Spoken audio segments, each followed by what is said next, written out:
terima kasih. Nama saya Muhammad Dendi sebagai kameramen Air Channel.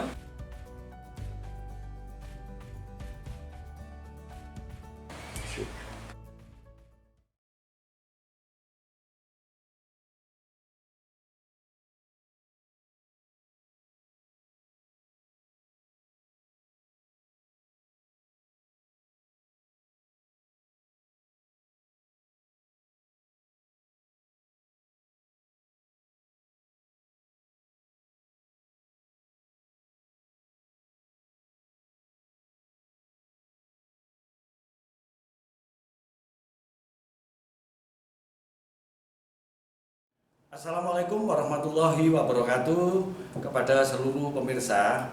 Kita jumpa lagi dengan channel AIR, yaitu saluran pendidikan kesehatan masyarakat, yang mana pada kali ini saya berada di gedung Aula UPT Puskesmas Kupang akan membedah yaitu virus corona dan sejauh mana virus corona ini terhadap pelayanan pada UPT Puskesmas Kupang. Di sini saya akan ditemani oleh seorang dokter, yaitu Dr. Indra Karno, dan seorang petugas UPT Puskesmas Kupang yang terpapar langsung dengan orang-orang yang berkaitan dengan virus corona. Assalamualaikum. Waalaikumsalam warahmatullahi wabarakatuh, Pak Mul. Selamat siang, Mbak Novi. Ya. Boleh saya nimbrung sebentar, Pak? Boleh, silakan. Gini, dokter dan Mbak Novi selaku petugas Puskesmas UPT Puskesmas Kupang, saat ini adalah lagi maraknya yaitu penyebaran virus corona, yang mana kalau kita dengar ini sangat menghantui masyarakat. Dan kira-kira sebenarnya masyarakat ini sejauh mana pengertian corona ini, saya pikir belum tahu betul. Kira-kira pengertian yang gampang diterima oleh masyarakat itu sebenarnya virus corona ataupun corona sendiri itu saya sendiri kurang paham. Kira-kira gimana, dokter? Ya, terima kasih Pak Mul, pemirsa Air Channel. Virus corona sebenarnya sudah lama ada, ya, termasuk golongan virus yang menyebabkan infeksi saluran pernapasan. Kenapa disebut corona? Karena bentuknya bulat seperti mahkota, ya, atau lingkaran. Ya. Ya. Ada beberapa jenis sebenarnya, ya, ada beberapa jenis. Corona ini termasuk yang tipe ada alfa, beta, gamma, ya. Yang beta. Kalau yang menyerang manusia itu yang alfa, ya. Kalau beta itu binatang sebenarnya. Sampai saat ini beta ini bisa menular ke manusia. Jadi tapi belum diketahui bagaimana cara virus ini dari hewan, terutama yang dicurigai kan kelelawar. Ya, ya. Kenapa kok bisa dari kelelawar menular ke manusia? Ini pasti ada namanya intermediate host, Ya. perantara, ya. Tuan rumah, ya, perantaranya. Ya. Sampai sekarang belum diketahui bagaimana cara, tapi diyakini bahwa ini pasti ada intermediate host. Ya. Sebenarnya sudah terjadi beberapa kali outbreak, ya, kasus-kasus seperti SARS dulu, ya, ada MERS, itu hampir sama. Jadi kenapa ini ditakuti?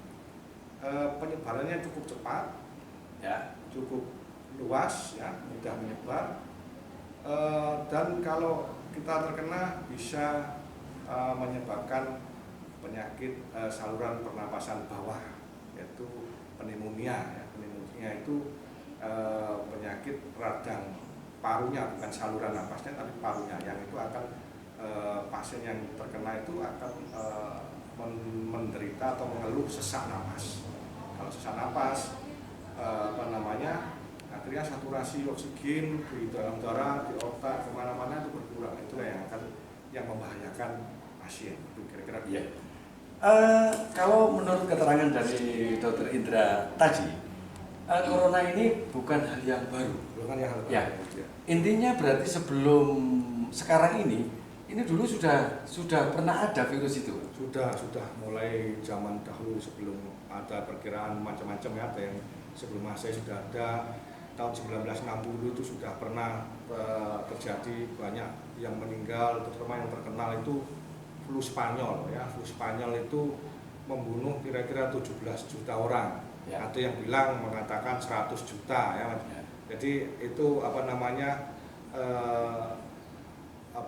akibat dari influenza, yaitu virus corona. Ya, saya juga jadi bingung. Mungkin Mbak Novi ini selaku petugas ini juga mungkin agak bingung. Tadi kok ada namanya virus corona, tetapi itu ada bahasa lain, COVID-19 ataupun 19. Itu kira-kira pengertiannya yang nyambung itu apakah bahasa Latin ataukah memang itu dengan sama tetapi nama lain atau gimana tuh? Itu nama lain, kan ada COVID itu, corona itu ya, ada tipenya, jenisnya itu tadi. Jenisnya itu tadi, yang ini COVID-19 atau biasanya novel corona. Nah, itu. Jadi yang sekarang sebenarnya ini termasuk sebelumnya tidak ada ini jenis baru, jadi belum tahu ini mutasi gen atau rekayasa genetik, kita belum tahu. Ya. Baik dokter, corona ini memang menjadi perbincangan yang cukup luas dan menjadi hal yang apapun yang terjadi ini kita harus sigap, dan memang kita mau tidak mau kita harus waspada, walaupun kita takut tapi tidak boleh berlebihan. Ketika berlebihan saya yakin tidak ada upaya, karena ketakutan yang berlebihan yang penting kita harus tahu pencegahan. Iya. Yang penting. Sebelum ke sana dokter, ini saya mungkin agak pengen tahu namanya penyakit ataupun virus atau sejenisnya itu ada masa inkubasi. Kira-kira masa inkubasinya corona sendiri itu berapa dan prosesnya gimana? Kalau boleh dikatakan tahapan itu kira-kira ya apa dokter? Jadi virus ini sebenarnya penularannya tidak terlalu mudah ya, hampir sama dengan TBC. Droplet nuklei atau namanya tetesan percikan ya. Droplet itu percikan ludah.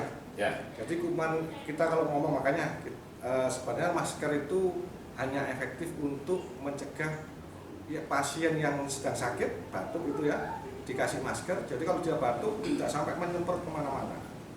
Jadi itu yang efektifnya itu. Kalau untuk yang orang sehat kurang efektif sebenarnya. Karena daya pancarnya orang batuk itu 0,5 sampai 2 meter. Makanya sekarang ada namanya jaga jarak kira-kira 1 meter. Berarti kalau memang hari ini saya berhadapan dengan Mbak Novi, seandainya saya jangan sampai sakit, ini mungkin tidak boleh berhadapan. Tidak terlalu satu solusi Pak ya. Terlalu dekat ya. Jadi tidak boleh berhadapan total ini ya, seperti itu. Jadi kalau orang yang sudah terinfeksi, umpamanya ini droplet ya, luar gel, itu jarang bisa bertebaran. Jarang bisa bertebaran ke udara. Jadi yang bikin menular begini, netes.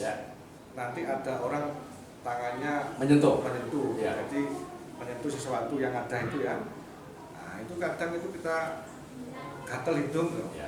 Atau mata harus cekucek, itu bisa masuk. Jadi masa inkubasi, tadi kembali kepada masa inkubasi.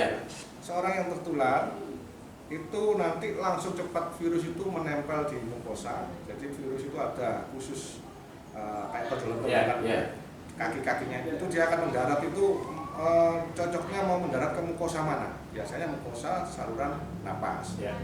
Dia akan menempel di saluran napas hidung. Dia akan terus menempel, akan bereplikasi atau beranak pinak. Jadi ada yang mengatakan 10, nanti 10 bisa menyebar ke 20, nanti dan selanjutnya 100 ya, 10, 100 sampai banyak. Akan orang yang terkena itu akan merasa bersih-bersih karena daya tahan tubuh kita akan menolak untuk mengeluarkan sesuatu, karena benda asing sesuatu kita akan melakukan pertahanan dengan cara bersih untuk mengeluarkan virusnya itu yang menempel. Terus kalau ini dia bisa berkembang, dia akan naik lagi ke atas, saya tenggorokan, naik jadi batuk, kadang kalau nyeri telan itu di daerah sini ya. Terjadi peradangan juga. Karena terus berantem sama daya tahan tubuh kita ya, Tentara kita, ya, imun tentara kita. Itu akan terus bertarung, peradangan jadi peradangan. Peradangan nanti kan ada panas ya, nyeri, itu kan jadi peradangannya ya, ada bengkak, dilihat ada kemerahan, bengkak ya, fungsinya akhirnya menurun, itu kan tanda radang Ya. ada 5 itu. Setelah itu akan bisa terus berjalan ke bawah, saluran napas bawah itu akan timbul sesak ya. Jadi nanti akan dari saluran akan masuk ke jaringan paru-parunya, namanya pneumonia, atau kalau jaringan saluran pernapasan namanya nanti bronkitis. Ya. Setelah itu masa 3 hari kita batuk, nanti 7 hari imunitas kita baru terbentuk menyerang. Jadi imunitas itu mengenali dulu agen asingnya atau virus ini, dikenali, Ya. dicetak, dikenali, dia membentuk cetakan, baru dicetak jumlah banyak, baru kita berperang.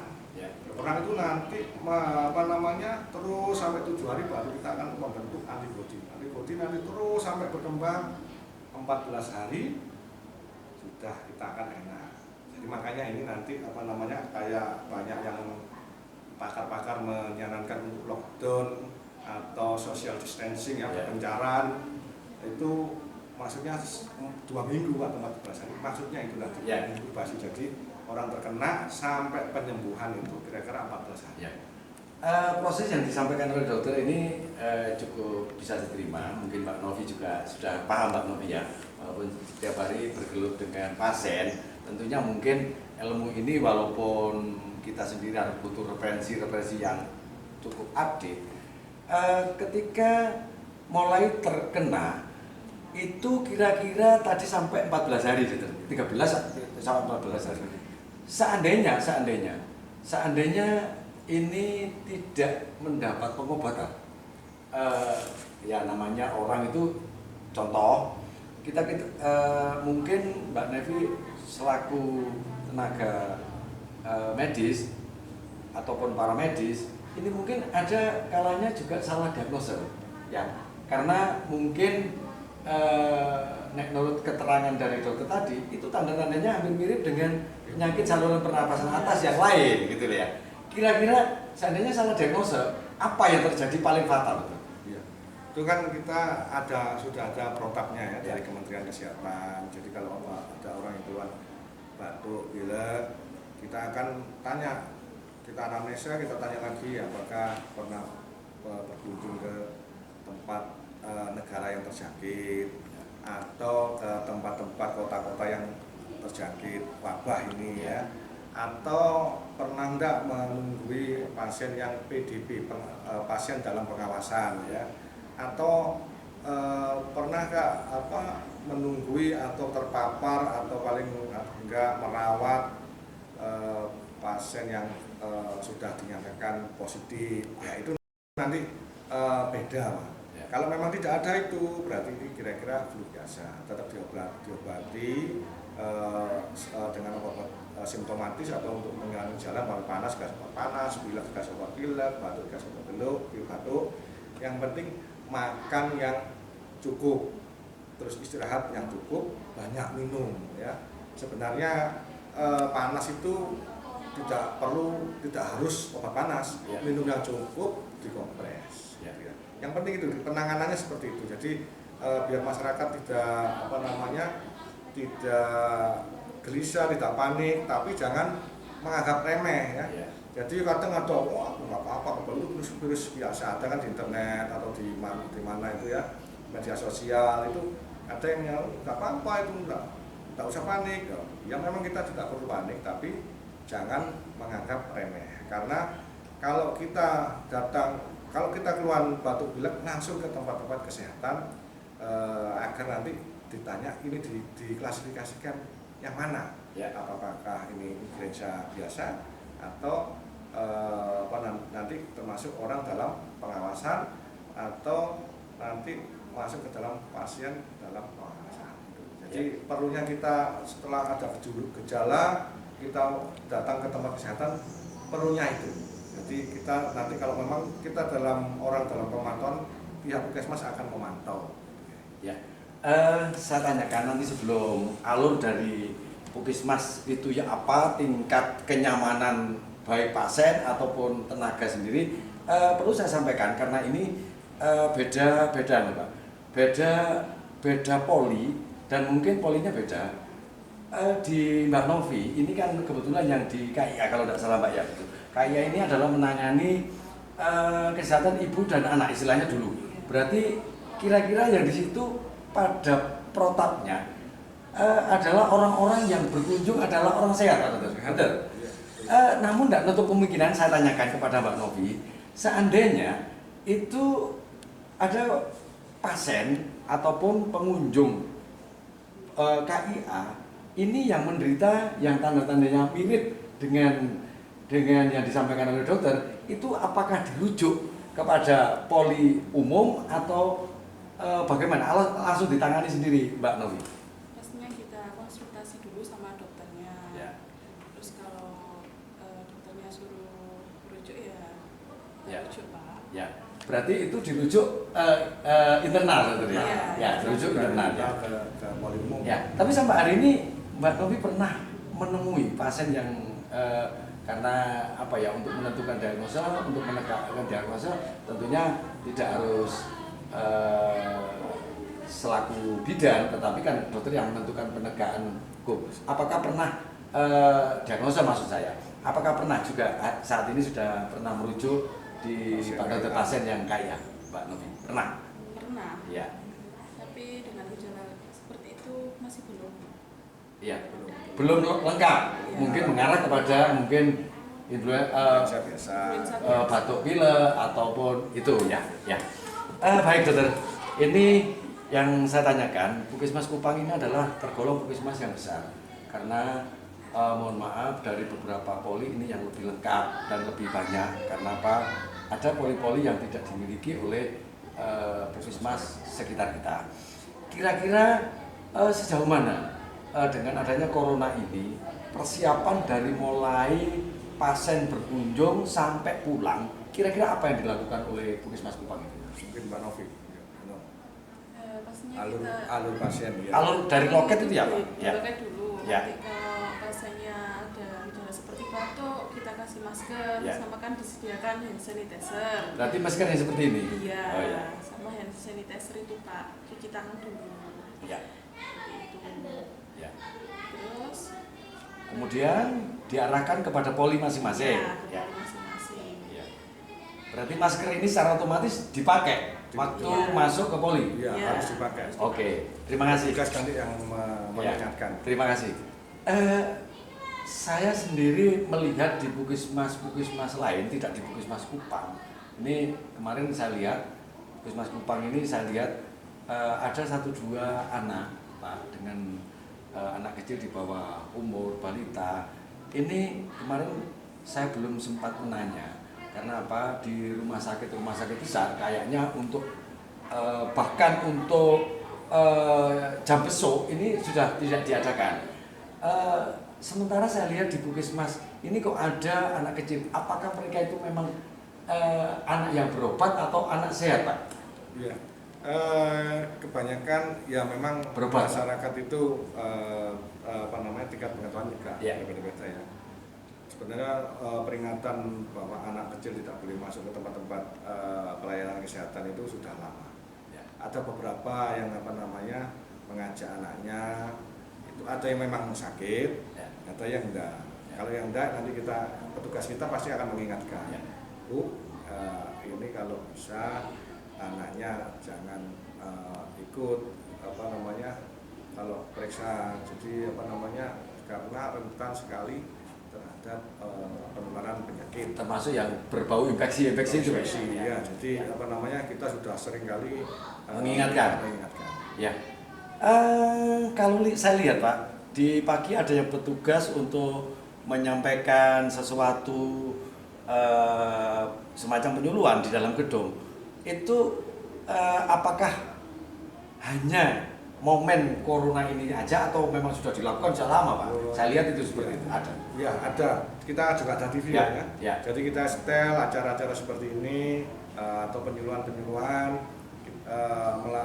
petugas kita membawa mikrofon juga, kita berikan penyuluhan macam-macam tentang kesehatan, tentang alur pasien BPJS, rujukan. Kita berulang kali melakukan edukasi seperti itu. Ya.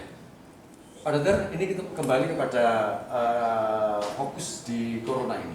Tadi disampaikan bahwa kalau mendapat paparan dari Dokter Indra tadi, corona sebenarnya tidak terlalu kita takuti, tetapi yang menjadi masalah ini penyebarannya cukup cepat. Nah, sejauh mana kalau tahapan ataupun kesadaran masyarakat untuk berobat sendiri aja lah, katakan mengenali gejala dan seterusnya kurang bagus sehingga keterlambatan untuk berobat itu akibat yang fatal yang saya dengar ada kematian. Itu prosesnya di mananya, Dokter? Jadi ciri manusia pasien-pasien masyarakat kita kan kadang itu ada keluhan, kadang itu yang masih abai atau menganggap bahasa Indonesianya, bahasa Jawanya tidak ngereken gitu ya. Nureken gitu ya. Ya, nureken you. Jadi kadang beberapa kasus kita itu kalau melakukan anamnesa, kadang ada sesuatu hal kunci untuk penegakan jasa itu disembunyikan. Umpamanya pasien batuk, bila kenapa sampai terlambat, atau ada kasus yang awal-awal itu kenapa dokter tidak sampai mendiagnosa ini COVID, itu kemungkinan karena dia tidak menyampaikan apa yang ini sebagai clue atau petunjuk bagi petugas kesehatan. Oh ini loh, umpamanya saya habis berkunjung atau ketemu dengan orang asing, itu seandainya disampaikan petugas kesehatan, waduh ini pasti waspada. Jadi yang selain itu insting ya. Langsung kita akan plug itu sudah tahu, oh ini nanti arahnya ke sana, harus berjaga-jaga. Yang kedua kadang masyarakat itu batuk pilek biasa aja, obat tuku selesai gitu ya. Jadi menganggap ini penyakit yang tidak terlalu serius umum. Akhirnya kalau sudah ada sesak nafas baru mereka ke petugas kesehatan. Makanya ini pemerintah sudah mulai gencar menyiarkan ke media sosial, TV. Jadi masyarakat tidak meremehkan, tidak panik, tapi harus tahu. Sudah mulai beberapa masyarakat ini sebagian besar sudah paham kewaspadaannya terhadap infeksi ini. Ya, ini masih di dalam Puskesmas ini yang saya tanyakan kepada Mbak Novi, karena saya tahu di Puskesmas Kupang ini ada pemeriksaan ibu hamil secara rutin dan di situ menjaring termasuk pasien HIV dan seterusnya. Apakah di KIA ini sendiri karena terlalu ramenya corona ini, apakah di KIA ini juga mindsetnya mengarah ke sana, Mbak Novi? Termasuk anamnesa tadi. Gimana Mbak Novi? Mindset dari orang-orang KIA ini juga mengarah ke sana atau gimana? Iya, kita tetap waspada makmur. Ya. Kan ya ditakutkan orang-orang itu terpapar virus corona itu. Berarti intinya anamnesa riwayat pasien ini ditanyakan begitu detail, termasuk sekarang apakah asli orang sini, apakah pernah berpergian, itu ditanyakan di KIA juga. Iya, terima kasih. Dokter, ini saya pikir sudah menjadi pencerahan yang cukup bagus. Saya sendiri dan mungkin mudah-mudahan nanti masyarakat yang mendengar ataupun melihat kita kali ini akan paham apa yang disampaikan dokter ini. Kira-kira dokter, tentunya jangan sampai ada corona ini sampai pada wilayah kita ataupun di lingkungan kita. Kira-kira masyarakat ini apa yang harus dilakukan? Masyarakat ini ke pemerintah kan sudah mengumumkan pembatasan dari kerumunan atau acara-acara itu seharusnya masyarakat sebagai makmum ya kalau dalam Muslim itu imam sudah menyerukan itu, paling tidak kita harus mematuhinya. Jadi acara-acara yang tidak penting, apalagi sekarang itu sudah diliburkan ya anak sekolah. Diliburkan itu harus dipakai tetap di rumah, jangan liburan, berwisata di mal-mal. Itu nanti fungsi dari anjuran pemerintah untuk memutus rantai penularan ini jadi kurang bermanfaat. Jadi harusnya lockdown ataupun social distancing itu harus dilakukan, karena apa, infeksi ini memang tidak di udara tapi bisa orang bersentuhan langsung, bersentuhan itu bisa penularan. Jadi seperti diibaratkan kalau Amr bin As dulu ya, zaman sahabat dulu ada wabah itu seperti kobaran api ya. Jadi kalau kita terus berdekatan, berkerumun, itu kobarannya akan semakin besar. Makanya Gubernur Syam dulu, Amr bin As, mengatakan berpencarlah ke gunung-gunung jauh ini. Maksudnya sekarang ini dinamakan social distancing. Kita berdiam diri di rumah. Kalau tidak ada keperluan yang penting, kita tidak perlu keluar rumah. Kalau sakit sakit panas apa yang tidak terlalu berbahaya, panas tanpa sertai batuk pilek, sebaiknya banyak minum, tidak perlu ke pusat-pusat kesehatan, atau boleh menyediakan obat-obat di rumah seperti obat-obat panas, paracetamol ya. Jadi kalau memang sakit biasa pegelinu tidak perlu ke tenaga kesehatan sementara ini. Sementara karena pemerintah kita mengatakan bahwa stop dulu berkeliaran. Jadi sebaiknya di rumah itu. Ya, saya tahu UPT Puskesmas Kupang itu melakukan upaya-upaya yang cukup gencar. Saya tahu kemarin itu kayaknya ada siaran keliling, pemberian pemahaman masyarakat. Dan ini ada yang paling menarik dari keterangan untuk kemarin sama-sama saya dengar bahwa kalau bisa karpet di masjid tidak diadakan, dan bahwa sadadah sendiri itu kira-kira korelasinya apa, Dokter? Iya, pemirsa itu tolong diperhatikan juga, dipatuhi anjuran dari pemerintah kita ya. Amirul Mukminin ya, kalau seorang muslim itu pemerintah kita adalah Amirul Mukminin. Jadi kemarin kita juga keluar Pak Emil ya, ke masjid-masjid, kita semproti. Karpet itu tempat orang sujud plek gini ya. Di situ banyak kuman juga ya. Jadi kalau kuman menempel di mana itu kain seperti itu ya, itu kira-kira bertahan hidup kira-kira bisa 8 jam ya. Bertahan di dalam ruangan ya? Di dalam ruangan, di karpet itu ya. 8 jam. Jadi kalau sementara jarak duhur dengan asar itu cuma berapa jam? 3 jam ya. Asar ke maghrib dekat. Jadi tolong ini harus dipatuhi anjuran dari pemerintah. Jadi jangan sampai rakyatnya ini terkena infeksi seperti ini.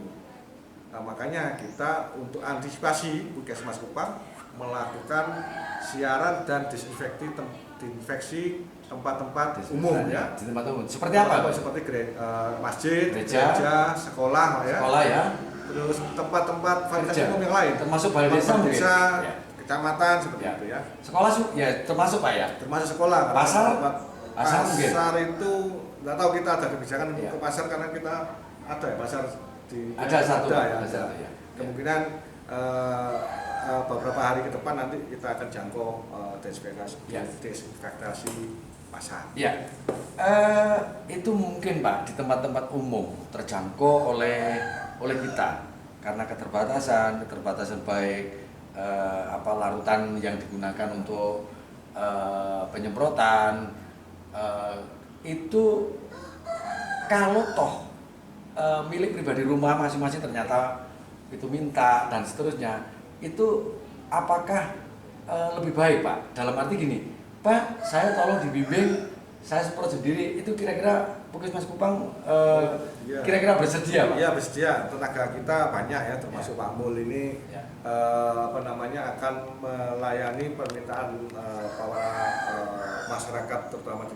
Puskesmas Kupang ini bila ingin Pak gimana caranya untuk mendisinfektan tempat rumah kita, nanti kita akan datangi ya, kita kasih beritahu cara-caranya. Ya, coba dokter, ini mumpung mungkin kita ketemu, mungkin bisa disampaikan kira-kira memang komposisi dari desinfektan itu tidak sama, tetapi minimal ancer-ancer gampangan itu kira-kira 1 dibanding berapa dokter dengan air?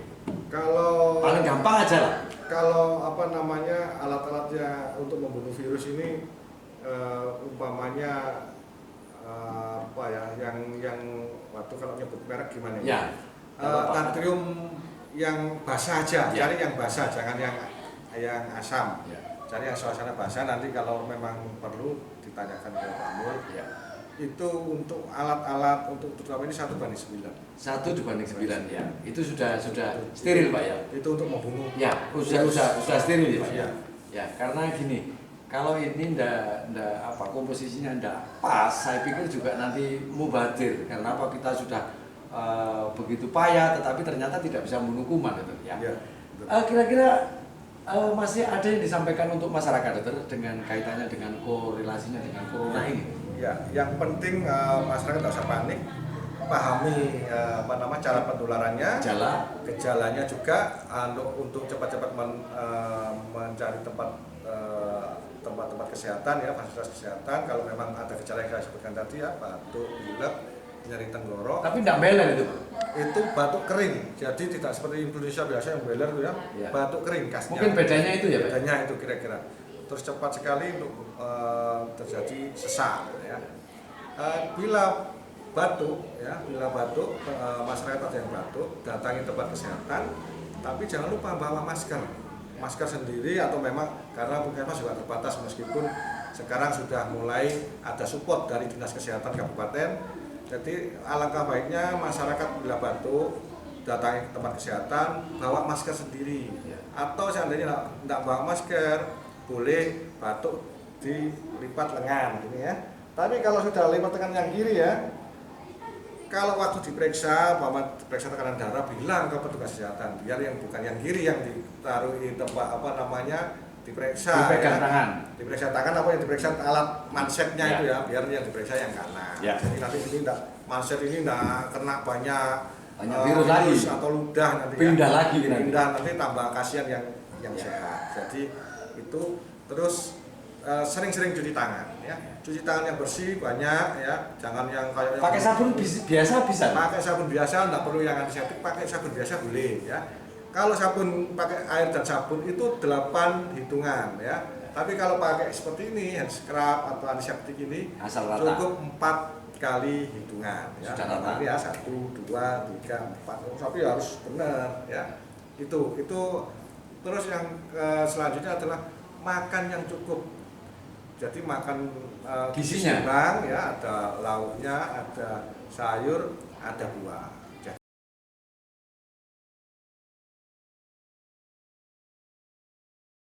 Jadi tetap sama saja dengan penyakit lain. Kalau puskesmas menyatakan penyuluhan, kita perhatikan 3 pola ya. Pola makan, pola hidup bersih dan sehat, pola istirahat, ojo kakean pola. Oh, oke. Terakhir Mbak Evi ini petugas KIA UPT Puskesmas Kupang. Kira-kira apakah sempat di Puskesmas Kupang ini ketika Corona menjadi berita yang hangat dan update, di petugas ini kira-kira sempat panik enggak? Iya, panik. Ya panik ya. Tetapi sekarang sudah enggak ya. Berarti intinya siap menanggulangi Corona. Ya, siap ya. Dan APD-nya ataupun safety-nya di KIA sudah lengkap, Mbak? Lengkap. Ya, termasuk handscoon ada ya? Ada. Ya, semua ada. Masker. Ya. Terus untuk penyetirilan alat terakhir Pak Dokter, mungkin di KIA ini apakah juga disetir dengan bagus, Mbak? Iya, Ya. minggu disteril. Itu ruangannya. Oh, kalau ruangannya alatnya. Enggak, alat yang setiap minggu itu alatnya atau apa? Alatnya. Oh ya, pokoknya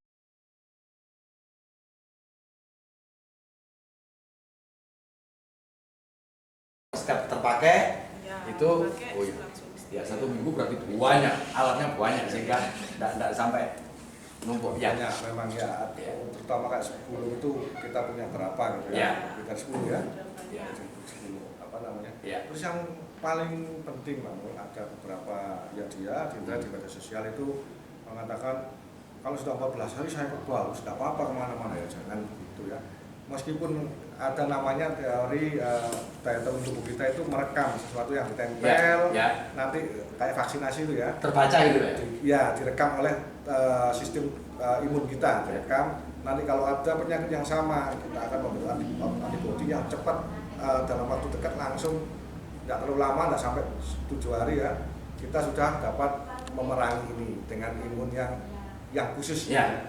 Tapi daya tahan tubuh kita kan bisa naik bisa turun ya, meskipun sudah pernah kena dianggap kebal, tapi pas daya tahan tubuh turun, kita berkeliaran ke tempat-tempat yang wabah, bisa saja kita kalah imunnya ya, karena itu apa daya tahan tubuh kita turun. Ya. Jangan lupa yang meninggal itu juga kebanyakan orang-orang yang lansia yang sangat rentan ya.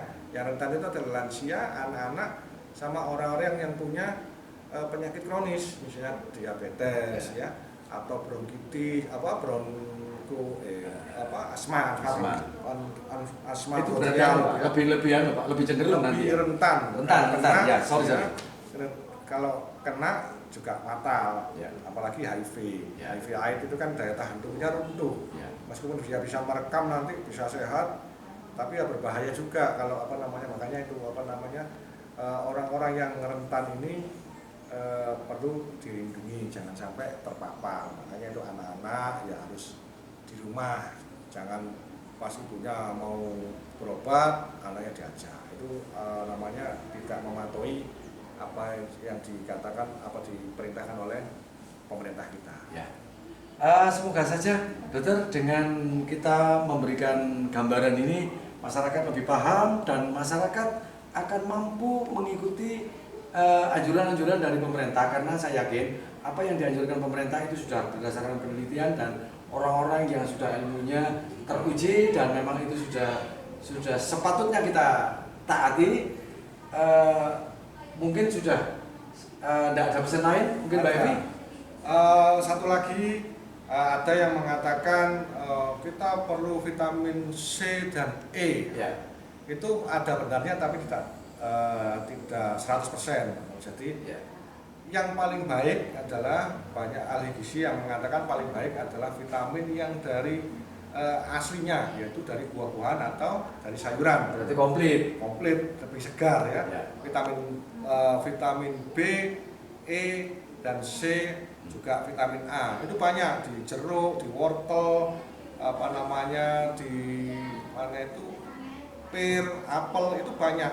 Lebih baik makan buah dan sayur untuk mendapatkan vitamin daripada kita meminum suplemen. Ya. Kalau memang kita sulit mendapatkan buah sayur, untuk praktisnya boleh kalau memang itu darurat, tidak ada buah, tidak ada sayur. Tapi kalau memang ada buah dan sayur, alangkah baiknya kita makan buah dan sayur untuk mendapatkan vitamin itu. Ya, saya pikir kalau mendapat buah dan sayur kayaknya tidak mungkin pola kita aja yang mungkin kita tekankan, karena masyarakat kita ini masyarakat yang masih mengedepankan kenyang, tidak mengedepankan mutu. Tadi mungkin sampai hari ini mungkin kalau bisa saya tarik kesimpulan, ini mau nggak mau dengan adanya corona ini, daya tahan tubuh ini harus betul-betul fit, dan itu satu-satunya harus memakai pola gizi seimbang mungkin itu ya. Dan mungkin pola hidup istirahat, mungkin menghindari stres dan seterusnya, mungkin Termasuk cuci tangan itu. Ya, cuci tangan Jadi seperti itu. yang sering kemana-mana, habis kemana-mana, jangan megang anak cucu kita, cuci tangan dulu. Ya. Boleh pakai air dan sabun, boleh dengan antiseptik. Ya. Jangan sering-sering megang wajah. Ya. Biasanya habis Ya. terus megang wajah, Ya. kita cukit-cukit. Ya. Kalau ingin itu ingat, oh saya belum cuci tangan, cuci Ya. tangan. Ya. Itu. Ya. Lebih-lebih megang mulut itu tidak boleh ya. Kalau apalagi megang mulut temannya, nggak boleh malah. Boleh, kerawat ganti. Ya, dan tentunya OPT Puskesmas Kupang punya moto. Kira-kira apa motonya itu? Ya, Kita sama-sama mungkin? sama-sama. Ya. Kami tetap bekerja untuk Anda tetap tinggal di rumah untuk kami. Kita ulang. Ya.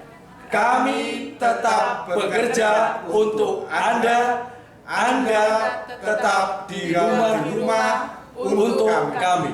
Wassalamualaikum warahmatullahi wabarakatuh.